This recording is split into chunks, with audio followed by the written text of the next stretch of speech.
Ini tembok yang dia buat oleh pemikiran ataupun orang kata semangat komunis di zaman Jerman satu ketika dahulu. Tapi bagaimana dahsyatnya Zionis, dia buat 8 meter tinggi, memenjarakan dan mengepung orang-orang Islam yang duduk dalam kawasan mereka. Sampai itu kita kesian tengok orang Palestin. Nama dia Ceraman Perumal. Dia ni raja di Hindu, di Kerala. Tengah duduk dekat balkoni dengan isteri dia, tiba-tiba dia nampak bulan terbelah. Dia terkejut. Dalam sejarah, tuan-tuan boleh cari sejarah dia. Sebab itu bila virus ni datang, bukan nak minta kita panik, oh takut tak boleh keluar. Jaga kesihatan, kena jaga. Yang paling penting, hubung kait kita punya nilai keimanan kita dengan Allah kena kuat. Yang ramai lagi tak semayang tu, kena ingatkan semayang cepat. Tuan-tuan, orang putih buat satu filem, nama filem tu Mesiah. Apa maksud filem ni? Tentang Dajjal. Dia buat satu filem, Dajjalnya akan keluar, dan Dajjal ini akan berada di tengah-tengah masyarakat. Ketika itu ekonomi jatuh, virus berkembang, dunia berperang. Orang tak boleh berharap dengan mana-mana kuasa dah, kecuali berharap dengan Al-Masih.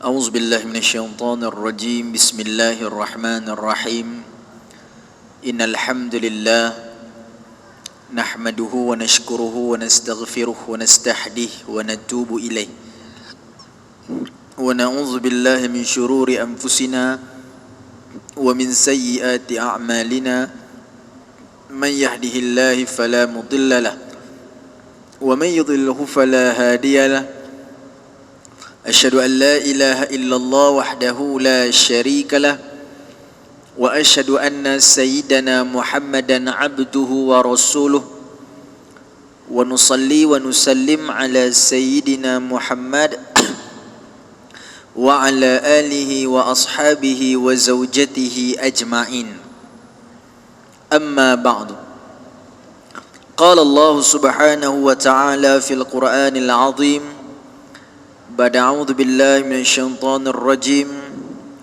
وإذا قرأت القرآن جعلنا بينك وبين الذين لا يؤمنون بالآخرة حجابا مستورا صدق الله العظيم وقال النبي صلى الله عليه وآله وصحبه وبارك وسلم من سلك طريقا يلتمس فيه علما سهل الله له به طريقا إلى الجنة أو كما قال النبي صلى الله عليه وآله وصحبه وبارك وسلم.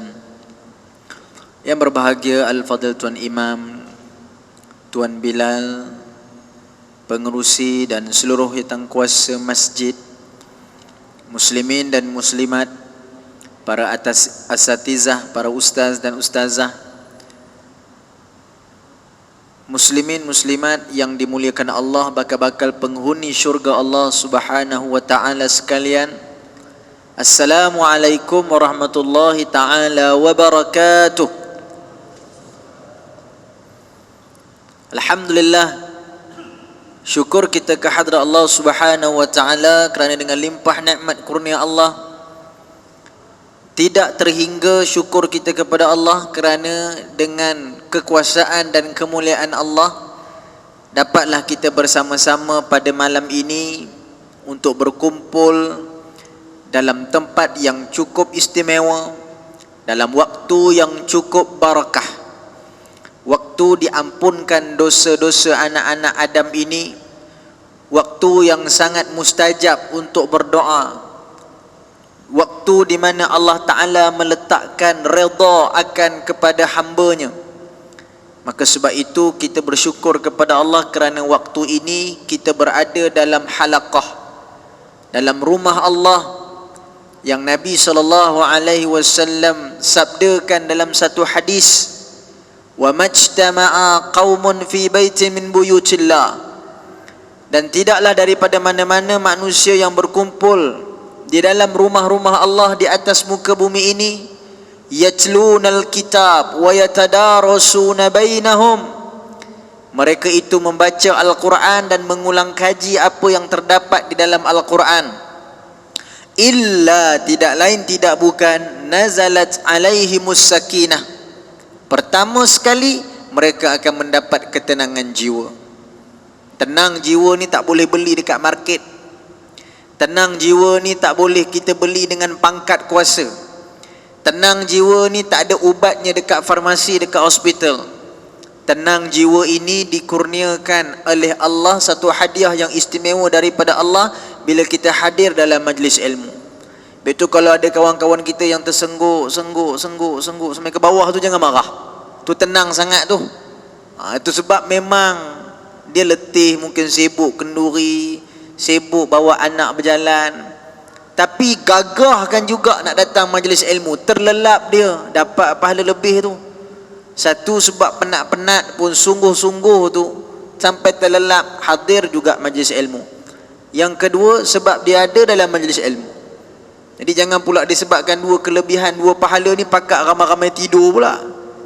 Ni contoh bagi orang yang memang tak larat sangat.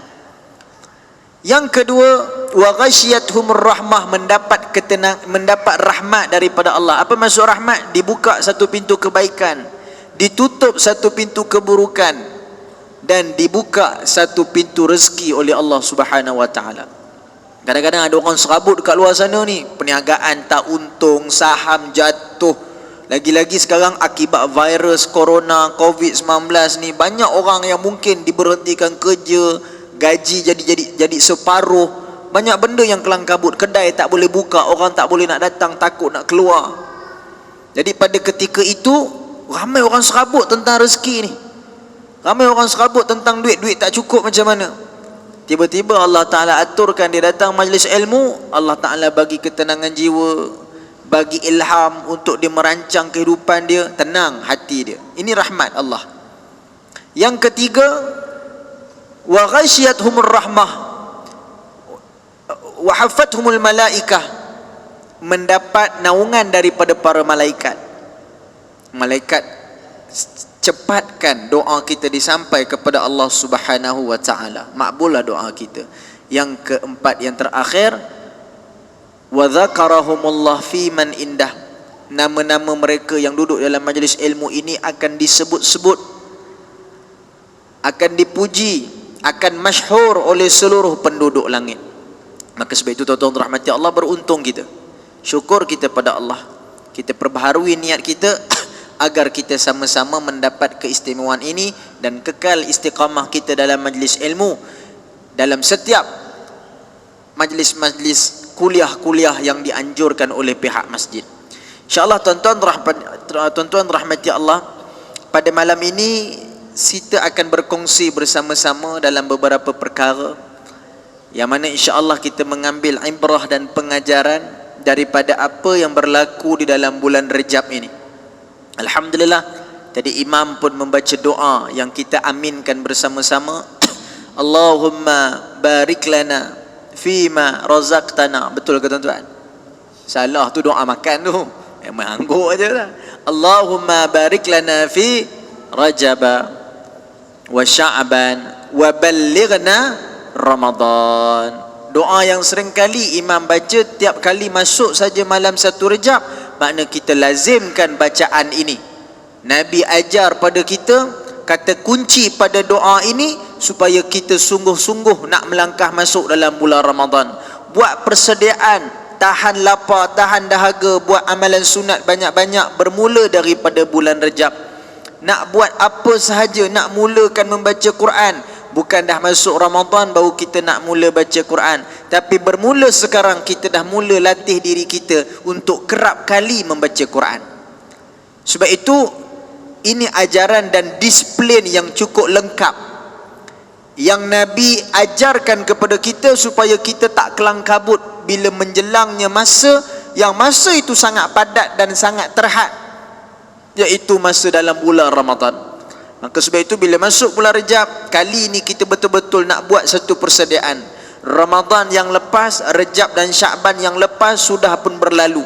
Sekarang kita nak masuk pada tahun yang baru 1441 Hijrah.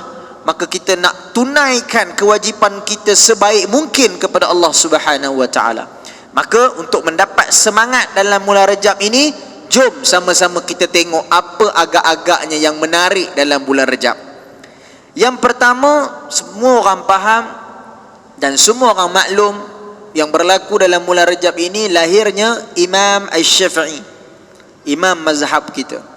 Yang kedua, hijrahnya baginda Nabi SAW ke kota Habasyah, hijrah yang pertama. Kemudian yang ketiga, berlakunya perang Tabuk, satu lokasi perang yang sangat jauh daripada Madinah Al-Munawwarah.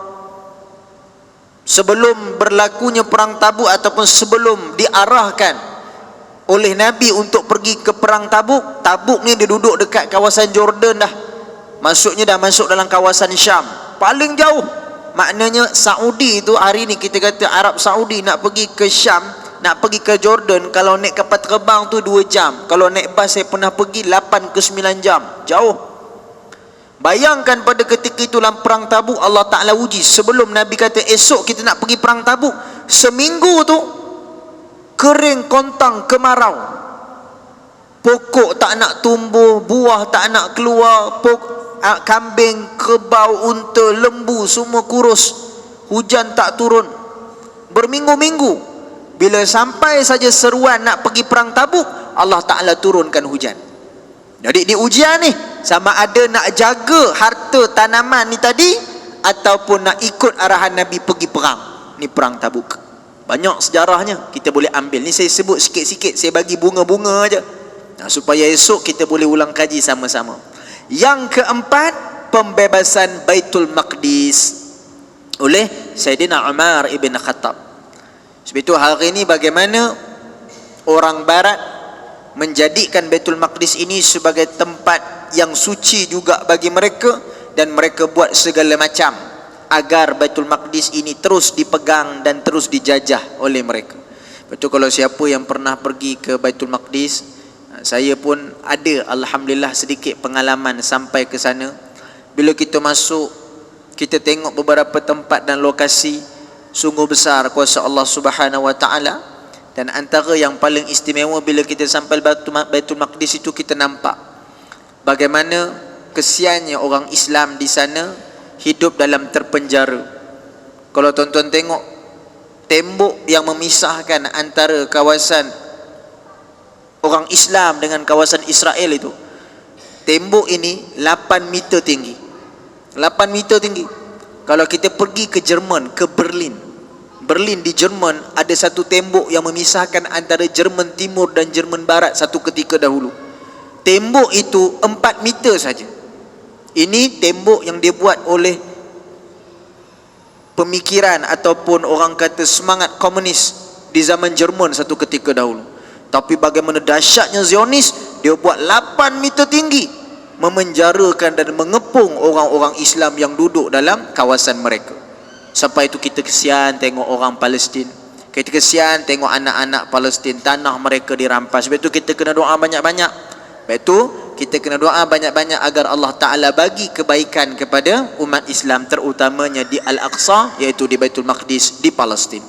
Yang terakhir, inilah yang saya nak ceritakan sedikit, nak panjangkan sikit tajuknya, iaitu berlakunya Isra dan Mi'raj.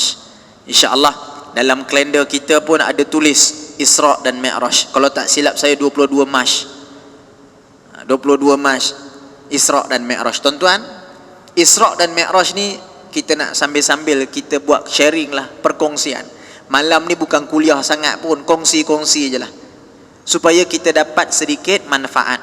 Tuan-tuan, bila sebut tentang Isra Mi'raj, yang pertama sekali, ia berlaku dalam bulan Rajab. Yang kedua, saya nak kita dan semua masyarakat umat Islam sambut sungguh-sungguh Isra Mi'raj ni. Sambut.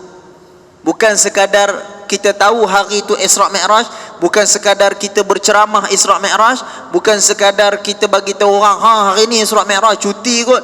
Tak. Tapi kita kena faham Isra dan Mi'raj cukup besar kesannya kepada umat Islam. Kerana tanpa ada Isra Mi'raj, maka kita tak akan rukuk dan sujud kepada Allah, bermakna tak adanya kefarduan solat. Tuan-tuan rahmati Allah, sini sama-sama kita tengok apa agaknya yang menarik dalam Isra' dan Mi'raj. Tuan-tuan, kalau kita tengok Isra' dan Mi'raj ni, kita tahu ia adalah salah satu daripada keagungan mukjizat baginda Nabi Muhammad sallallahu alaihi wasallam. Tuan-tuan, ibu ayah yang dikasihi Allah, tuan-tuan para tetamu Allah yang dimuliakan, banyaknya mukjizat Nabi dalam hayat baginda Rasulullah sallallahu alaihi wasallam, yang mana bila Nabi tunjukkan mukjizat Nabi ni, tak ada lain adalah untuk menakutkan kufar, membuktikan kerasulan Nabi. Dan dalam masa yang sama, orang yang bukan Islam hatinya akan santun, hatinya akan lembut untuk masuk agama Islam. Apa sahaja mukjizat Nabi yang kita tak pernah dengar. Nabi membelah bulan. Kalau tengok cerita Nabi belah bulan tu kan, kalau secara ringkasnya, bukan sekadar orang Mekah ni masuk Islam, bukan sekadar orang Mekah saja. Bahkan ada satu orang lelaki ni dia duduk di India, di Kerala India. Cerita belah bulan ni, Abu Jahal ni dia jumpa Rasulullah waktu tu Nabi duduk dekat Hijr Ismail. Muhammad, kalau kau boleh buat benda ini, kami masuk Islam semua. Nabi ni dia satu orang yang baik. Dia tak ada kata, engkau ni orang Pening apa, duk leceh macam tu, betul ya? Tak tahu betul ke tidak, main bantai. Bodoh 3 hari takkan pandai cakap Pening terus. Nak kata tuan-tuan, Nabi ni dia tak ada sangka buruk langsung, walaupun Abu Jahal ni selalu nak menghalang, nak melawan Nabi. Dia kata, apa yang kau suruh kami buat? Kata Abu Jahal, aku nak engkau belah bulan.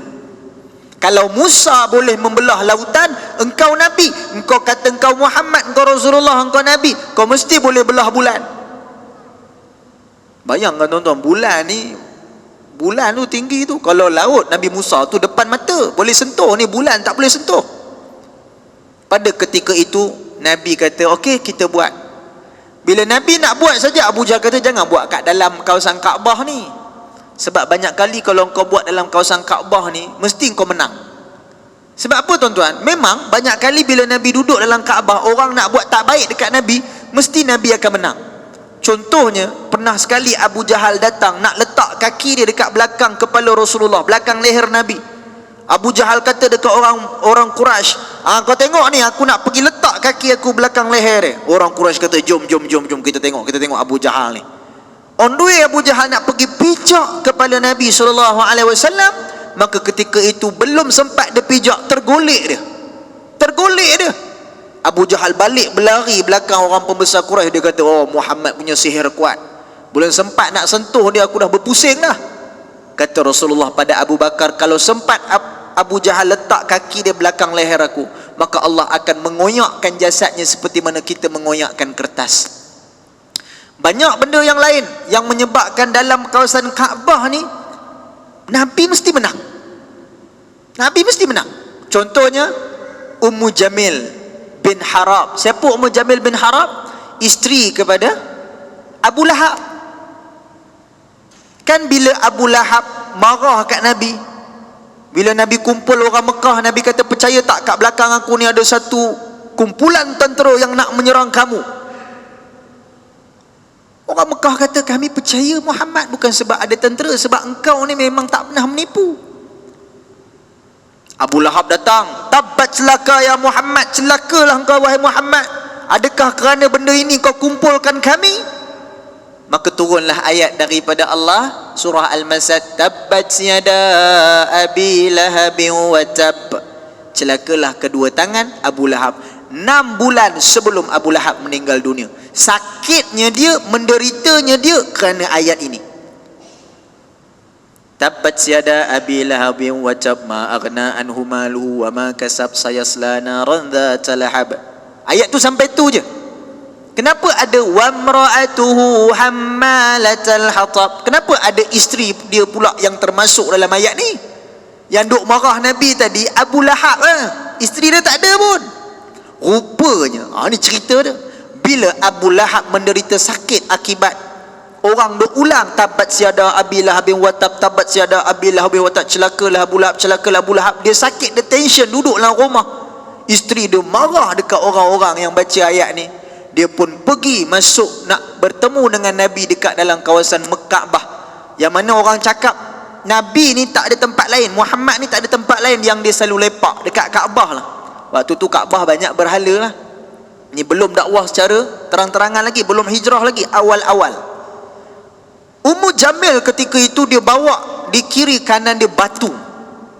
Dia bawa batu yang besar, kemudian dia masuk, dia tanya, mana Muhammad? Muhammad duduk dengan Abu Bakar dekat dalam kawasan Kaabah.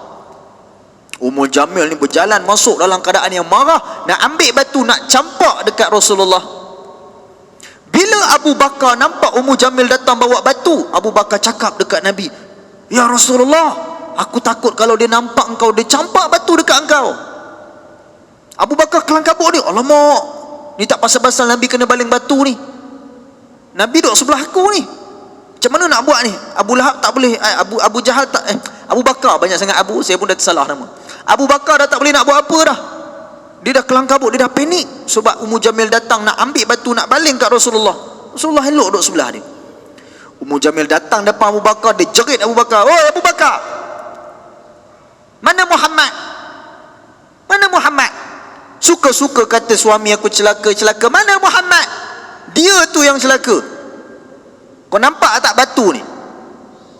Sekarang kalau aku jumpa Muhammad, aku nak campak batu ni kat kepala dia, kurang hajar dia ni. Abu Bakar dah pening lah. Ni sebelah aku ni siapa? Takkan dia tak nampak Nabi punya besar duduk sebelah Abu Bakar, duduk sebelah dia. Ummu Jamil duduk depan Abu Bakar, tak nampak Nabi.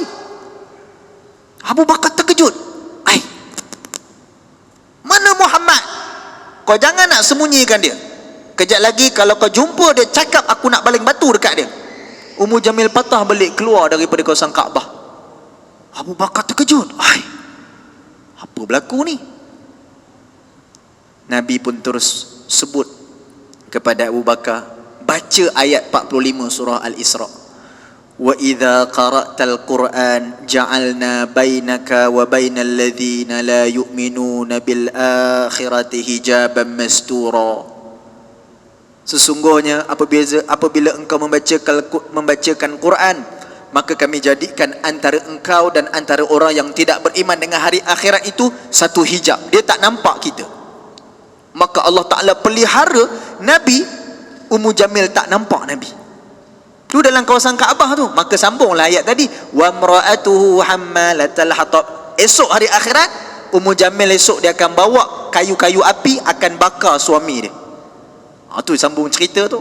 Sebab itu tuan-tuan rahmati Allah, Abu Jahal cakap tak boleh Nabi duduk dekat dalam kawasan Kaabah ni. Kang, dia guna sihir lagi, kata Abu Jahal.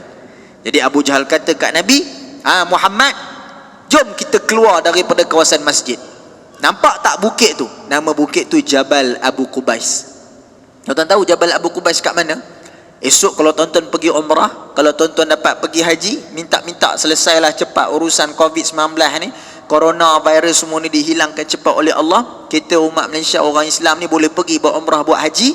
Tuan-tuan dapat pergi buat haji esok, buat umrah, tuan-tuan akan buat sa'i, betul tak? Tuan-tuan kena buat sa'i, rukunnya kena buat sa'i. Bermakna bila tuan-tuan buat sa'i, tuan-tuan akan mula dekat Bukit Safa, betul? Daripada Safa pergi Marwah, Marwah pergi Safa balik, ulang alik 7 kali. Bila tuan-tuan mula dekat Bukit Safa, tuan-tuan nak turun pergi ke Bukit Marwah, dekat kawasan bukit itu tuan-tuan akan nampak bahagian kanan. Tuan-tuan akan nampak ada satu bukit. Bukit itu dia dah turap dengan jubin-jubin. Atas bukit tu ada istana Raja Saudi.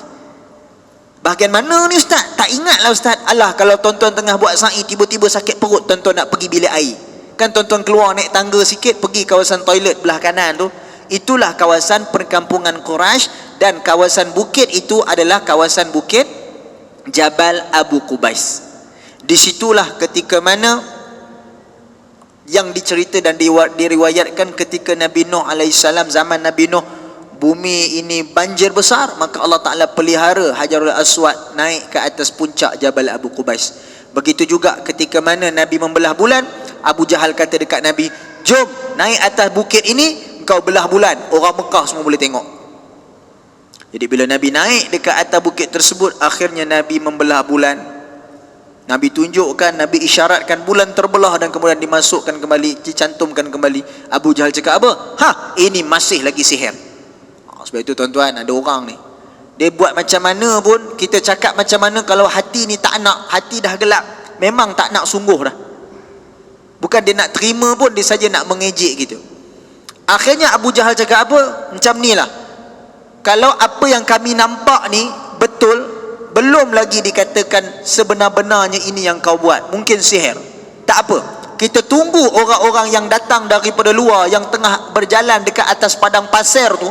Kalau betul lah pagi esok dia sampai kat Mekah, mereka pun cakap benda yang sama. Kita tanya dekat dia, kau nampak tak bulan terbelah dua dekat padang pasir? Kalau betul mereka kata bulan terbelah dua juga, maka benarlah engkau membelah bulan, kami masuk Islam. Tadi Abu Jahal kata kalau belah bulan masuk Islam. Ni tak pula, dia kata tunggu pula orang datang Mekah, tanya dekat dia, kalau nampak belah bulan pun masuk Islam. Nabi kata tak ada masalah. Akhirnya pada ketika itu, belum sempat orang Mekah tanya pedagang-pedagang yang datang ke Mekah pada ketika itu, nampak ke tidak bulan terbelah. Akhirnya orang-orang pedagang-pedagang, peniaga-peniaga yang datang daripada luar, yang lalu naik unta atas padang pasir, mula kecoh pagi itu. Kecoh, bulan terbelah, korang nampak tak siapa yang buat bulan terbelah? Kami nampak ni, nampak je lah depan mata kami, tiba-tiba Allahu Akbar. Macam mana benda ni? Kecoh lah pagi tu. Abu Jahal tetap kata, ni sihir Muhammad ni semua ni. Abu Jahal dia buat tu nak pastikan Nabi tak boleh buat dan orang jauh daripada Islam. Tiba-tiba bila dia minta Nabi buat betul. Bulan terbelah betul, dan orang ramai-ramai berbondong-bondong masuk Islam. Tuan-tuan yang dirahmati Allah, ada seorang lelaki tadi saya sebut kan, ada seorang lelaki nama dia Malik Ceruman. Minta maaf, silap, nama dia Ceraman Perumal. Dia ni raja di Hindu, di Kerala. Tengah duduk dekat balkoni dengan isteri dia, tiba-tiba dia nampak bulan terbelah. Dia terkejut. Dalam sejarah, tuan-tuan boleh cari sejarah dia, bagaimana dia pun tunggu daripada orang yang datang ke kampung dia, ke Kerala, India. Dia tunggu siapa agaknya yang boleh aku bagi jawapan yang belah bulan ni. Tunggu demi tunggu. Dia tanya semua orang tak tahu, nampak tapi tak tahu siapa buat. Tiba-tiba datang daripada orang kampung, orang India, orang Kerala. Dia pergi berdagang, pergi ke Mekah. Sampai ke Kerala, dia bawa cerita ni pergi ke Ceraman Perumal. Yang buat ni nama dia Muhammad, dia dakwa dia Nabi. Akhirnya Ceraman Perumal buat keputusan pergi ke Mekah jumpa Nabi. Akhirnya masuk Islam. Dia tukar nama jadi Tajuddin dan dia kata kat Rasulullah, aku nak balik pergi Kerala India. On the way nak balik, Nabi kata kau jangan balik seorang, aku bagi kau seorang peneman. Siapa dia? Seorang sahabat Nabi, nama dia Malik bin Dinar. Malik bin Dinar kita kenal kan, seorang sahabat Nabi yang cukup agung. On the way nak balik, Ceraman Perumal meninggal dunia, wafat. Pada ketika itu dia dimakamkan di Laut Arab. Sebelum dia meninggal dunia, dia bagi surat kepada Malik bin Dinar, macam mana yang berlaku dekat aku, apa yang berlaku dekat aku, bawa surat ni balik ke Kerala India. Malik bin Dinar naik kuda pergi ke Kerala India, bawa surat tadi, tunjuk dekat orang Kerala India. Orang Kerala bila baca, ni surat head letter chop daripada Ceraman Perumal, surat rasmi daripada Ceraman Perumal. Ni raja kita yang cukup hebat. Surat ini kata, tolong layan Malik bin Dinar macam kamu taat kepada aku.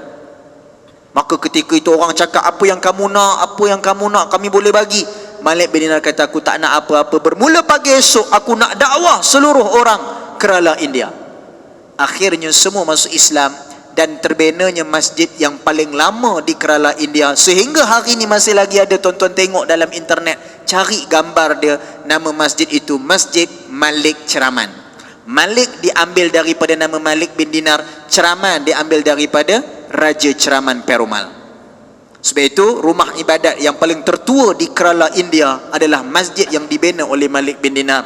Islam masuk ke kawasan India bukan kerana perang, tetapi kerana terbelahnya bulan, hasil daripada Abu Jahal. Ini jasa Abu Jahal.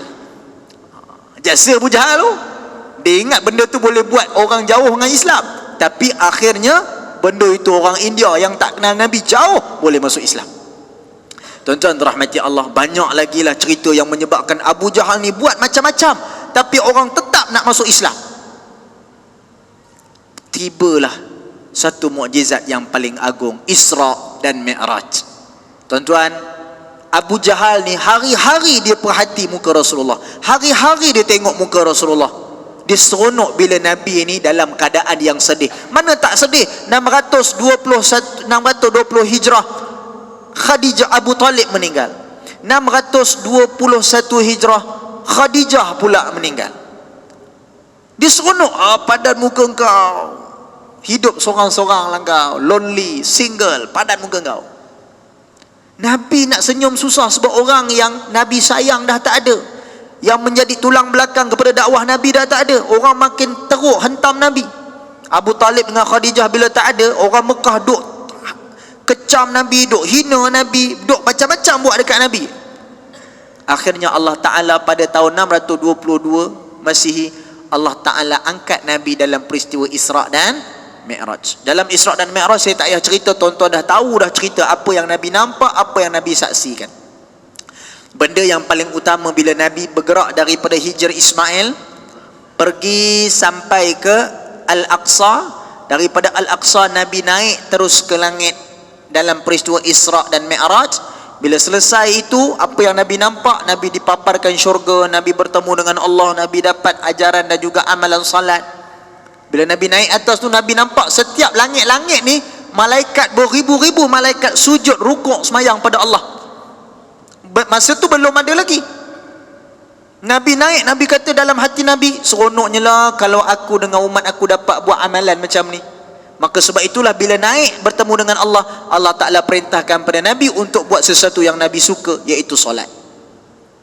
Maka Nabi jumpa dengan Nabi-Nabi, Nabi tengok syurga dan sebagainya, bertemu dengan Jibril, turun pula ke Al-Aqsa, balik terus pergi ke Kaabah, pergi ke Masjidil Haram. Dan daripada keadaan tersebut, Nabi bergerak daripada waktu malam dan Nabi sampai sebelum subuh. Tuan-tuan, dalam keadaan yang sebegini rupa, bila Nabi turun sahaja daripada Isra' dan Mi'raj, Nabi sampai pagi itu dengan Jibril, masuk saja waktu solat subuh, terus Nabi melaksanakan solat subuh bersama Jibril.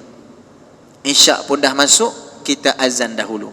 Bila tuan-tuan rahmati Allah, kita ringkaskan ceritanya. Bila Nabi SAW turun sahaja terus melaksanakan solat subuh bersama Jibril. Walaupun dapat wahyu, tak adalah Nabi nak kata, tak apa, sabar dulu, bincang dengan para sahabat, tunjuk dulu dengan para sahabat kita nak semayang. Tak, bermakna Nabi terus melaksanakan solat bila sampai waktunya, walaupun baru saja mendapat arahan wahyu daripada Allah. Tuan-tuan, Abu Jahal macam biasa. Nak cerita tentang sifat Abu Jahal ni, sifat Nabi ni semua kita dah tahu. Abu Jahal ni dia datang jumpa dengan Nabi, dia tengok sapu-sapu. Dia ni memang orang pagi-pagi dia kerja sapu Kaabah, bersihkan, tengok dekat lubang hidung berhala ni ada bulu ke apa ke, nak bersih bagi cantik. Masuk, tengok dekat Kaabah, nampak Nabi tersenyum-senyum, muka suka. Mana tak suka tuan-tuan tengok syurga Allah, turun jumpa Nabi-Nabi. Kita balik rumah orang kaya macam mana belagak sombong gitu, terkangkang-kangkang jalan. Tu balik rumah orang kaya, ni balik tengok syurga Allah, mana tak seronok. Tuan-tuan rahmati Allah, Abu Jahal ni pun dia pergi jumpa Nabi. Muhammad, ni apa cerita best pagi ni, lain macam senyum. Sebab dia tahu Nabi 2 tahun ni susah nak senyum. Isteri meninggal, pak saudara meninggal, ni tiba-tiba senyum lain macam sampai ke telinga ni. Abu Jahal tanyalah, apa cerita best? Abu Jahal nak viral kan ni? Zaman sekarang zaman viral. Abu Jahal nak viral kan? Apa cerita ni? Bagi tahulah aku. Dia ni kira macam geng-geng netizen, geng-geng bawang ni, kira Abu Jahal kan? Tunggu, apa yang nak keluar daripada mulut Muhammad ni? Mesti benda best. Sebab tak pernah dia senyum macam ni.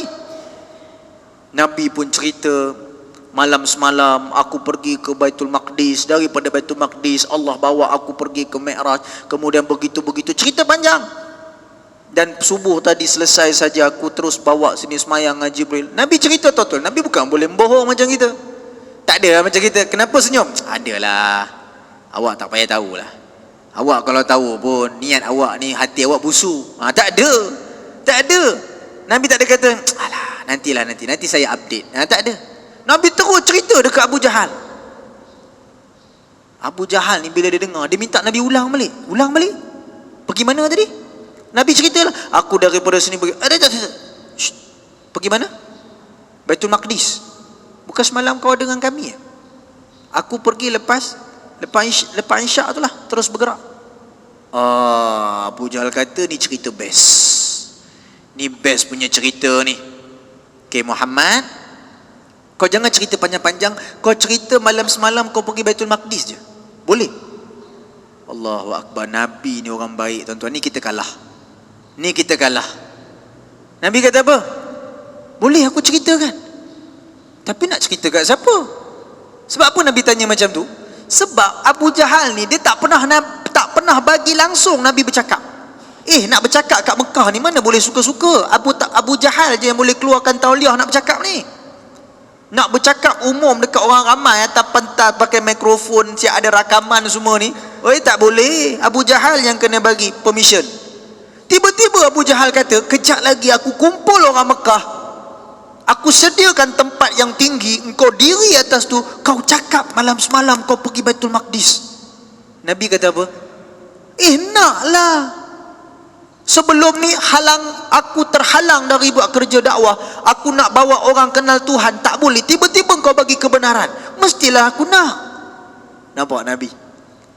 Nabi bukan lurus bendul, tapi Nabi memang gunakan peluang walau apa pun, janji untuk dakwah kepada Allah.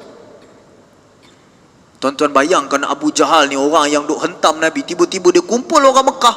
Akhirnya dia minta untuk Nabi cerita pergi Baitul Maqdis ni tadi. Sebab dia tahu ceritanya akan buat orang benci dengan Nabi, sebab ini sebesar-besar penipuan. Tuan-tuan, apa hasilnya? Bila Nabi cakap dekat orang ramai, orang yang dah masuk Islam ni menggigil. Aduh, Muhammad Rasulullah cerita apa ni? Ni yang baru-baru masuk Islam ni, bukan yang lama-lama. Ya Abu Bakar, Umar tak ada kat situ.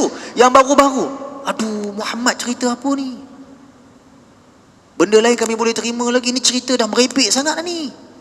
Abu Jahal dah seronok dah tengok muka orang. Dengar. Dia nak cerita ni, dengar. Nabi pun kata, aku pergi Baitul Maqdis, aku naik. Nak percaya pergi Baitul Maqdis tu, tiba-tiba ada seorang angkat tangan, Muhammad Rasulullah, aku nak bercakap dengan kau. Nabi layan tak? Nabi layan. Apa dia? Ya Rasulullah, aku baru balik Baitul Maqdis. Aku naik satu kuda yang sangat laju. Kuda ni nak sampai Baitul Maqdis 1 bulan. Nak patah balik pergi Mekah 1 bulan. Bermakna 2 bulan perjalanan. Macam mana kau boleh pergi 1 malam? Ya Rasulullah, orang dah mula serabut dah. Isra' Mi'raj ni tuan-tuan, bukan orang yang bukan Islam, jauh daripada Islam, orang Islam murtad. Ni sebab mereka tak tahu lagi. Kalau zaman sekarang cerita benda tu mungkin boleh percaya 1 malam. Ada kapal terbang, ada AirAsia, ada Malindo, ada MAS, ada Saudi Arabia, ada Qatar Airways, ada Emirates. Zaman dulu tak terbayang, unta je lah gedebuk. Tiba-tiba ada seorang lelaki datang, ya Rasulullah, aku nak kau buat 2 benda ni ya Rasulullah. Angkat kaki kanan. Nabi pun angkat kaki kanan. Ya Rasulullah, angkat kaki kiri, jangan turun kaki kanan. Faham tak maksudnya tuan-tuan? Sebab dia mikir Nabi terbang. Nabi pergi Isra' Mi'raj naik burak. Dia ingat Nabi terbang pergi Al-Aqsa. Dia pun tanya kat Nabi, ya Rasulullah, kalau kau tak boleh angkat kedua-dua kaki kau, macam mana kau pergi Al-Aqsa? Nabi kata, aku tak boleh jawab soalan ni. Kalau kau nak tahu jawapan, kau pergi jumpa Sayyidina Umar. Lelaki ni tuan-tuan punya lurus bendul. Dia pergi jumpa Sayyidina Umar. Dia ingat Sayyidina Umar ni yang pengerusi masjid biasa-biasa. Sayyidina Umar ni Nabi sebut, kalau dia lalu satu tempat, syaitan tak lalu. Itu kita tahu. Dalam satu riwayat, Nabi kata, engkau ni Umar garang sungguh. Kalau engkau mati, Munkar Nakir tak berani nak tanya soalan dekat engkau. Engkau pula tanya soalan kat Munkar Nakir. Ni kata tok-tok guru kita punya garang Sayyidina Umar. Agaknya kita ni orang kat Penang, orang kat kawasan mana ni, air hitam, siapa paling garang? Agak kalau dia mati, dia boleh buat jaminan tak dia tanya soalan kat Munkar Nakir? Tak boleh tuan-tuan. Hantu orang terkejutkan sikit dah melompat, mencarut segala macam. Ini nak tanya soalan Munkar Nakir. Dia pergi jumpa Sayyidina Umar. On the way sebelum jumpa Sayyidina Umar, terserempak dengan Sayyidina Abu Bakar. Ya Abu Bakar, tadi Muhammad cerita dia pergi Baitul Maqdis, dia cerita ini, cerita. Abu Bakar jawab apa? Kalau Rasulullah cerita lebih daripada tu pun aku percayalah. Nabi cerita lebih daripada tu pun aku percaya. Takkan satu pun aku mendustakan Rasulullah. Dia tak puas hati lagi dengan soalan tu. Dia pergi jumpa Sayyidina Umar betul-betul. Dia ketuk pintu. Umar. Sayyidina Umar. Umar pun keluar. Ni apa hal jumpa aku ni? Wahai Umar, Rasulullah tadi berucap. Dia kata dia pergi Baitul Maqdis. Dia naik pergi Isra' dan Mi'raj. Dia ceritalah semua berkaitan Isra' Mi'raj. Kami tak percaya. Bila aku suruh dia angkat kaki, kedua-dua kaki, dia minta aku dapatkan jawapan daripada engkau Umar. Bolehkah engkau memberi jawapan kepada aku? Punya luruh bendul orang ni. Lelaki ni kata apa? Boleh tak kau bagi jawapan dekat aku, sebab Nabi minta aku cari jawapan dekat Sayyidina Umar. Umar kata, ada jawapan, tunggu jap. Sat. Orang Penang kata sat. Sayyidina Umar masuk dalam rumah, ambil pedang. Buat apa pedang tu tuan-tuan? Sayyidina Umar lipas kepala lelaki ni tadi, bergolek kepala, gerbu. Mak ayah lelaki ni datang, tengoklah Umar yang kau pergi penggal kepala dia, buat apa? Dia tanya soalan. Apa jawapan Umar? Kalau Nabi tu pesuruh Allah cerita dia tak percaya, aku ni mau masuk Islam, mu'allaf, takkan aku cerita ni dia nak percaya? Patut dia percayalah cakap Nabi. Makna kalau Nabi suruh jumpa aku, jangan pergi jumpa aku, memang aku penggal kepala dia. Lebih baik dia mati dalam Islam daripada dia murtad. Ni Sayyidina Umar. Apa orang cakap? Yelah Umar. Tu. Tapi tuan-tuan jangan buat macam tu pula. Nampak orang penggal ni cerita Sayyidina Umar. Dah, tu zaman tu, bukan zaman sekarang. Tapi nak kata tuan-tuan, bagaimana ketika itu kelang kabut masyarakat nak percaya tentang Isra' dan Mi'raj. Panjang lagi tuan-tuan dapatlah cerita nanti dalam ceramah Isra' dan Mi'raj. Nanti masjid tak buat ceramah Isra' Mi'raj pula. Ni saya bagi bunga sikit. Apa kesimpulan tuan-tuan? Tak boleh lama lah kan? Biar tak lama, janji sedap, nanti kita sambung lagi. Tuan-tuan, apa kesimpulan daripada cerita yang saya nak bawa?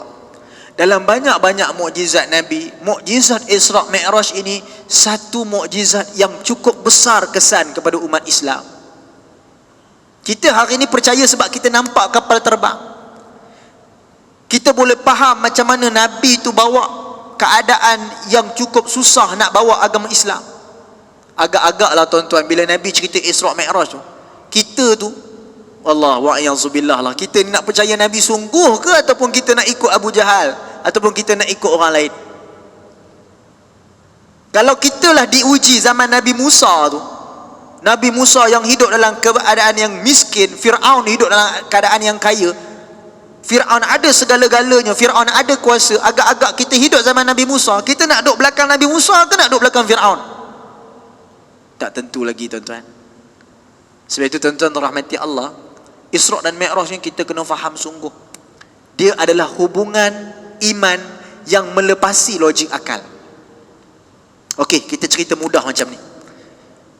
Tuan-tuan boleh bayang tak, dalam keadaan teknologi yang berkembang hari ni, pakar perubatan ada, nak belajar perubatan puluh ribu, doktor-doktor pun nak kenakan hospital, perawatan perubatan mahal-mahal, nak membedah orang kena ada ilmu yang tinggi, nak dapat result yang tinggi baru boleh bedah orang, boleh jadi doktor. Semua hebat-hebat. Tapi tuan-tuan boleh bayangkan tak, dengan teknologi yang ada 2020 ni bukan zaman biasa-biasa. Telefon pun hari ni ada hologram, ada Instagram, ada kilogram, macam-macam gram ada dah. Zaman yang serba moden hari ni, tuan-tuan bayang tak, macam mana tokoh-tokoh, pakar-pakar perubatan tak boleh jumpa penawar COVID-19 ni. Mereka kata hari itu 6 bulan, tarik 12 bulan, tarik 18 bulan. Bermakna apa? Tak ada seorang mampu untuk jumpa penawar COVID-19. Apa yang mereka jumpa? Kes yang bertambah dan bertambah. Dan pada hari ini, virus itu merebak untuk gelombang yang kedua, dan dia bermutasi dengan cepat, dan juga dengan cepat, dengan lebih besar. Kalau sebelum ni, bakteria kalau melekat dekat cawan, dia boleh hidup lebih kurang dalam 1 hari 1 malam. Tapi bakteria COVID-19 dia boleh hidup 10 hari punya lama. Dan untuk gelombang yang kedua, dia boleh hidup dalam keadaan yang berkali ganda. Tuan-tuan bayangkan tak, macam mana dalam keadaan teknologi yang hebat, kita boleh kawal segala macam, kapal terbang boleh hilang, tak jumpa. Apa maksudnya tuan-tuan? Ada kalanya kekuasaan dan teknologi yang kita gunakan dengan tangan dan akal kita tak boleh mencapai kuasa Allah Subhanahu wa taala. Sebab itu kita tak boleh kata kita bijak.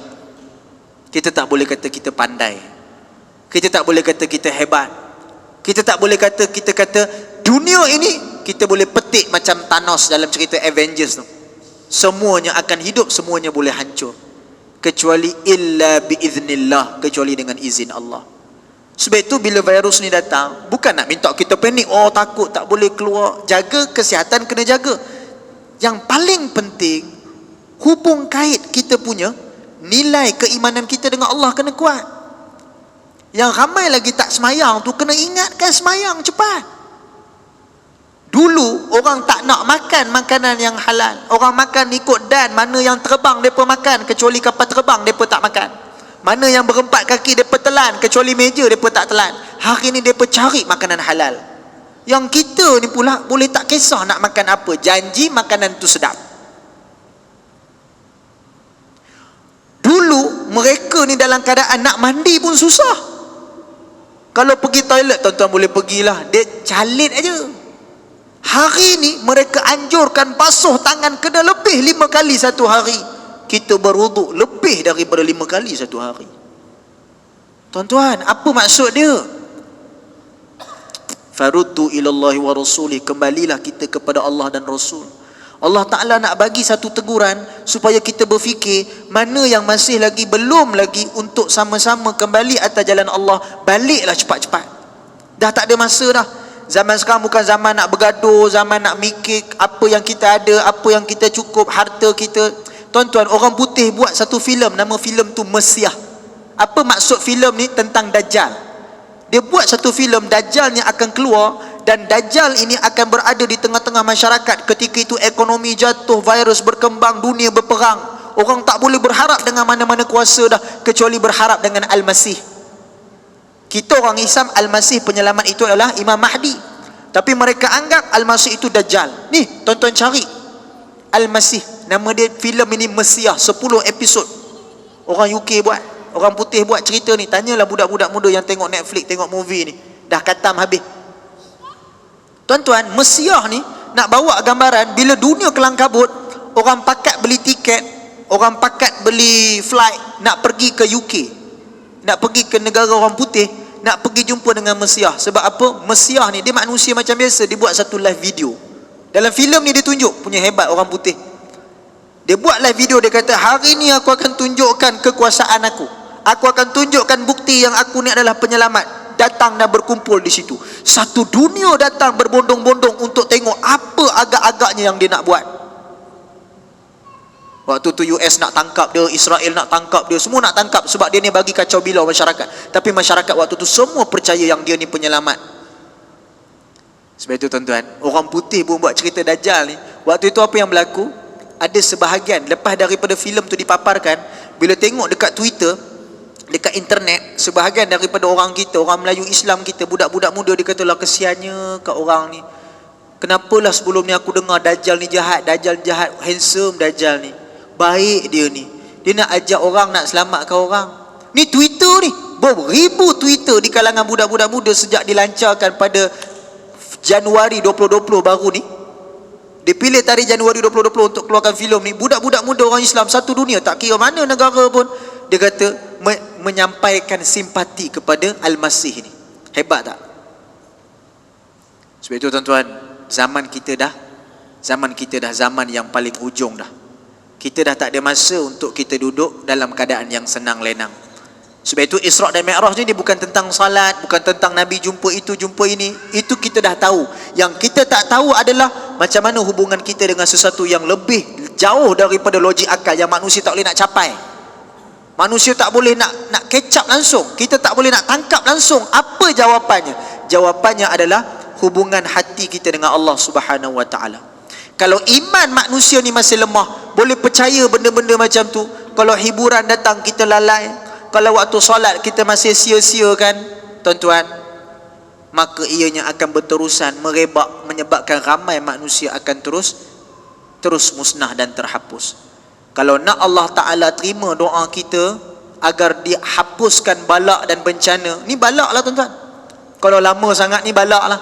Kalau hujan, dia turun sehari, 2 hari, kemudian 3 hari, sedap lagi.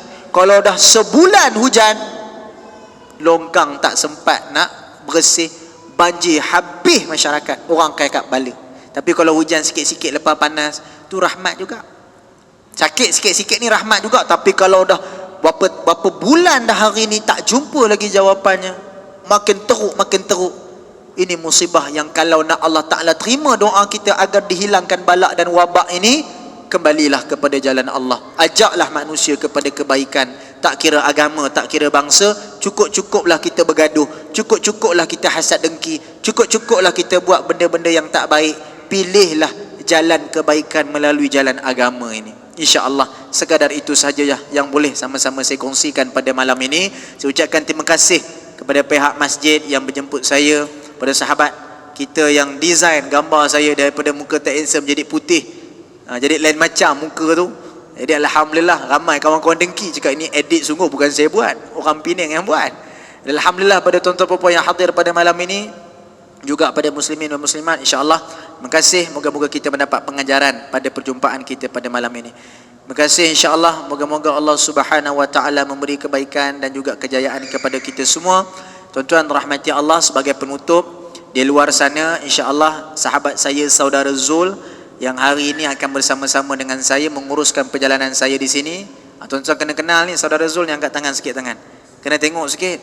Dia ni banyak berjasa tuan-tuan dengan ustaz-ustaz kita. Bawa kita pergi ceramah, kata ustaz tak payah bawa kereta lah, biar saya bawa. Kan? Lepas ni tuan-tuan bagilah duit kumpul seorang sikit, dapat beli band besar sikit. Jangan band jenazah sudah lah. Baring pula ustaz kat belakang tu kejap lagi. Tuan-tuan rahmati Allah, saudara Zul kita nanti dia akan tolong berada di luar. Di atas satu meja itu akan terletaknya produk ataupun barangan yang saya bawa daripada Kuala Lumpur. Istimewa memang saya buat sendiri, iaitu minuman koko, minuman coklat campuran madu, delima dan kurma. Jadi tuan-tuan boleh dapatkan di luar sana. Tuan-tuan bancur dengan air panas, tuan-tuan minum, memang sangat sedap, sangat berkhasiat. Dan hasil daripada pembelian tuan-tuan, hasil daripada jualan honey koko, nama dia honey koko. Honey tu apa ni, bukan honey sayang lah, honey sayang tu kat rumah. Honey ni madu, madu pun tak boleh sebut kuat sangat, minta maaf ibu-ibu, kan tak boleh langsung. Honey koko ni sebab ada campuran madu. Jadi koko campuran madu ni tak manis, memang sangat baik untuk tubuh badan kita. Hasil penjualan dan pembelian tuan-tuan rahmati Allah akan saya ambil sebahagiannya dijadikan sebagai infak di Mekah. Setiap kali bila saya buat umrah, saya 2 bulan sekali saya pergi. Tapi disebabkan proses yang berlaku pada hari ini tak dapatlah kita nak langsungkan. Tapi tarikh yang saya akan bergerak insya-Allah pada 23 November akhir tahun. Cuma sekarang ni saya sedang mengumpul dana infak daripada hasil pembelian dan jualan honey koko ini. Jadi tuan-tuan rahmati Allah, kejap lagi saudara Zul akan letak kertas dan pensel. Siapa yang nak beli, ambil satu paket, tulis satu nama. Maknanya nama ini tak kiralah nama tuan-tuan, nama isteri, nama anak-anak, ibu ayah, Allah yarham, Allah yarhamah, almarhum siapa ke. Kerana nama ini saya akan baca kepada orang yang menerima infak makanan ini tadi. Dan saya akan videokan dan tuan-tuan boleh saksikan. Tengok dalam page travel saya, cari travel Simply Umrah. Bukan Simplicity. Simplicity tu make up. Simply Umrah. Jadi Simply Umrah bawah tu ada video kita buat infak makanan, bagi nasi, bagi ayam, bagi air kepada Duyufur Rahman, orang yang buat umrah, fakir miskin yang beratur panjang tu. Kita kumpul kadang sampai 10,000 bagi orang makan. Jemaah umrah sendiri yang agihkan makanan tuan-tuan ini kepada fakir miskin. Sambil saya menyebutkan nama orang yang menginfak, nama tuan-tuan yang membeli tadi seorang demi seorang, supaya mendapat berkat dan mendapat doa daripada orang yang mendapat makanan ini tadi. Jadi siapa dapat makanan ini tadi? Duyufur Rahman, tetamu Allah, fakir miskin yang melakukan umrah di Mekah dan Madinah. Di ini tuan-tuan boleh panjangkan, mana tahu dengan doa mereka tuan-tuan dapat banyak kelebihan, dapat disegerakan melaksanakan ziarah dan umrah di Mekah dan Madinah. InsyaAllah tuan-tuan, ini antara usaha yang saya buat. Saya juga dapat menjual dan tuan-tuan juga dapat meminum honey koko yang saya buat tadi, dan tuan-tuan dapat buat infak sama-sama insyaAllah. Jadi tuan-tuan boleh dapatkan di luar sana. Saudara Zul akan berada di luar sana. Harganya RM25 saja, harga pasaran. Sama harga di luar, harga RM25 saja. Jadi tuan-tuan boleh dapatkan, boleh kongsi pada orang, boleh hadiah ke orang pula, insyaAllah ada kebaikannya. Wallahu a'lam. Kita jumpa lagi pada waktu yang akan datang. Terima kasih atas kehadiran. Aqulu qawli hadza wa astaghfirullahal azim li wa lakum. Wassalamualaikum warahmatullahi taala wabarakatuh.